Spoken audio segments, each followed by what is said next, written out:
आता आपण पोलिसांची जेवढी कान उघडणी करायची होती तेवढी आपण केली आहे। उलट आता त्यांच्या वरिष्ठांनी देखील त्यांची कान उघडणी केली आहे, म्हणून त्यांना आपण या प्रकरणातून सोडून द्यावं नव्हे, मला असं वाटतं की त्यांच्यावर कोणती कारवाई करावी किंवा त्यांना या प्रकरणामध्ये आपण माफ करावं, असं आमदार सुरेश धस यांनी म्हणणं। आणि त्यानंतर आमदार जितेंद्र आव्हाड यांनी तुम्ही डायरेक्ट खुन्यातील आरोपींनाच माफ करा असं म्हणताय, असं म्हणून त्यांच्यावर टीका करणं। आणि एकंदरीत यानंतर महाराष्ट्रामध्ये सुरेश धस विरुद्ध जितेंद्र आव्हाड आणि एकेकाळी हिरो झालेल्या सुरेश धसांवर आता टीकेची झोड उडाली।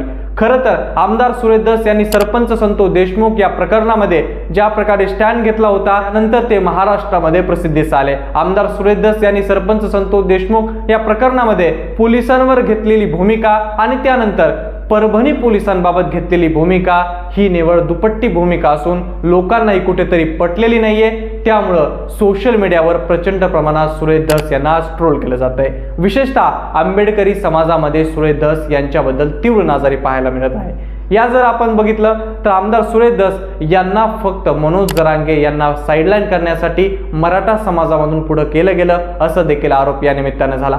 त्यासोबत आमदार सुरेश धस हे परभणी प्रकरणामध्ये मॅनेज आहेत असे देखील आरोप आता होत आहेत। मग या आरोपामधले सत्य काय हे सगळं आजच्या व्हिडिओच्या माध्यमातून आपण पाहणार आहोत। जय शिवराय, मी अभिषेक सोळुंके जनता महाराष्ट्रमध्ये आपल्या सर्वांचं अगदी मनापासून स्वागत करतो। सरपंच संतोष देशमुख हत्या प्रकरण आणि मंत्री धनंजय मुंडे यांच्या राजीनाम्याचं प्रकरण आता हळूहळू कुठेतरी मागे पडत आहे आणि या प्रकरणामध्ये आमदार सुरेश धस आता काहीशी शांत झालेले आपल्याला पाहायला मिळतात। याला कारण मानलं जातं ते आमदार सुरेश धस यांच्या मतदारसंघात झालेली देवेंद्र फडणवीस यांची भव्य दिव्य असणारी सभा।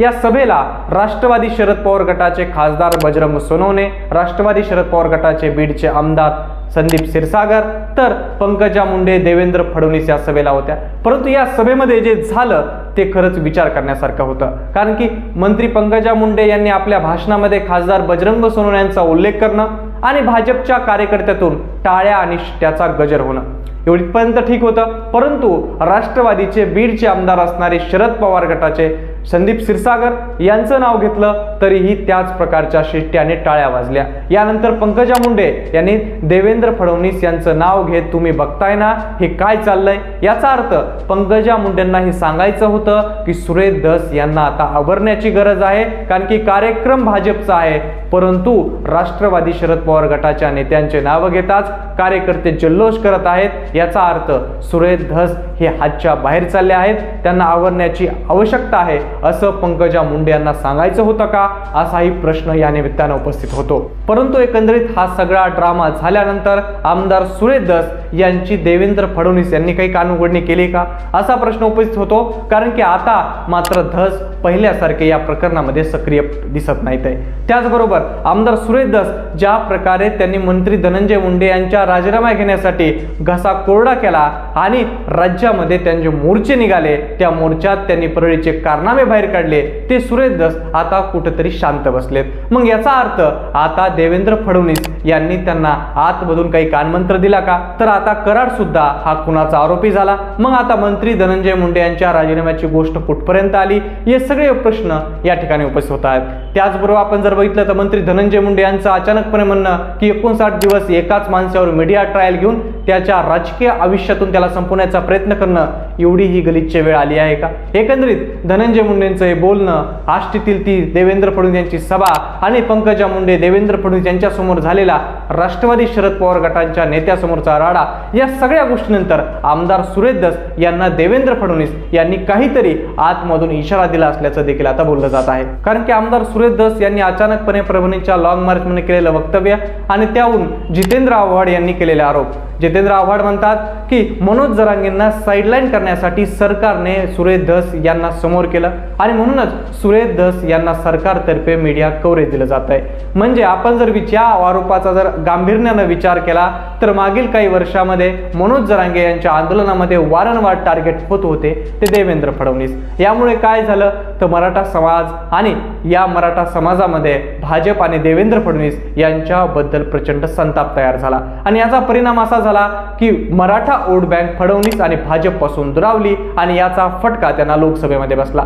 लोकसभेमध्ये जरांगे फॅक्टरमुळे भाजपच्या जागा जागा कमी झाल्या असं त्यावेळी बोललं गेलं।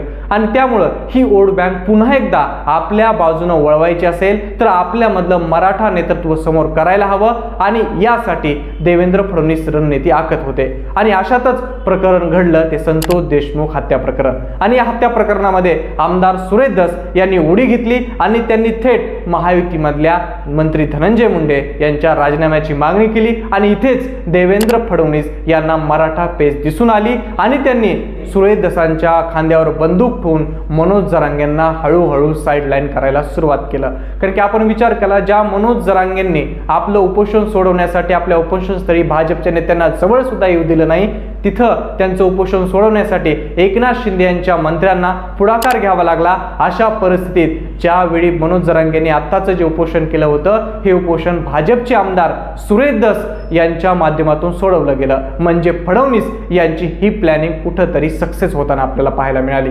म्हणजे याचा अर्थ आमदार सुरेश धस यांच्या मार्फत देवेंद्र फडणवीस हे मराठा वोट बँक आपल्या बाजूने वळवण्यामध्ये कुठंतरी यशस्वी झाले होते।